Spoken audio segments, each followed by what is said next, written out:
Lu tahu nggak? Dulu orang yang pertama kali membuktikan bahwa mesin uap bisa berjalan di darat bukan profesor jenius atau bangsawan kaya, tapi anak desa tambang yang dianggap bodoh sejak kecil. Namanya Richard Trevithick. Richard Trevithick lahir tahun 1771 di Cornwall, Inggris, daerah keras yang hidup dari tambang timah.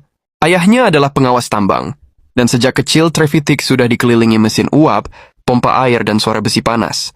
Tapi di sekolah, dia adalah kebalikannya. Nilai akademiknya buruk, malas belajar teori, dan sering dicap sebagai anak gagal. Dia sendiri mengaku membenci buku, namun otaknya bekerja dengan cara berbeda. Ia belajar dengan melihat, menyentuh, dan membongkar mesin. Pendidikan sejatinya bukan kelas, tapi tambang. Saat remaja dan dewasa muda, Trevithick mulai bekerja sebagai insinyur tambang. Disinilah nalurinya meledak. Ia melihat kelemahan besar mesin uap desain James Watt yang populer saat itu. Terlalu besar, lambat, dan bertekanan rendah. Hampir semua insinyur takut pada mesin tekanan tinggi karena dianggap berbahaya. Trevithick justru melihat peluang. Ia yakin mesin uap tekanan tinggi bisa lebih kecil, lebih kuat, dan bisa bergerak. Nyatalah ide gila di zamannya. Para akademisi dan insinyur elit Eropa bersikeras satu hal. Roda besi di rel besi tidak akan punya traksi, sehingga kendaraan uap mustahil bergerak di darat.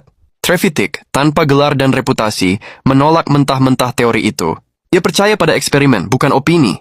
Tahun 1801, ia membuat kendaraan uap jalan raya pertama. Bernama Puffing Devil, mesin itu benar-benar bergerak sendiri. Membuat publik tercengang, tapi ia tidak berhenti. Puncaknya terjadi tahun 1804 di Penyidaren, ketika Trevithick membangun dan mengoperasikan lokomotif uap pertama di dunia yang menarik, gerbong berisi besi dan manusia. Ini bukan mainan.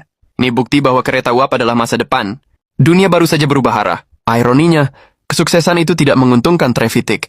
Rel yang ada rusak karena belum dirancang untuk beban berat, investor panik, dan publik menganggap proyek itu berbahaya.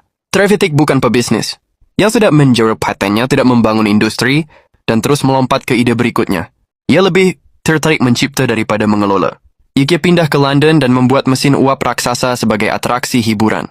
Proyek itu gagal secara finansial. Ia lalu berangkat ke Amerika Selatan, bekerja di tambang Peru dan Costa Rica, bertahan hidup dari satu eksperimen ke eksperimen lain.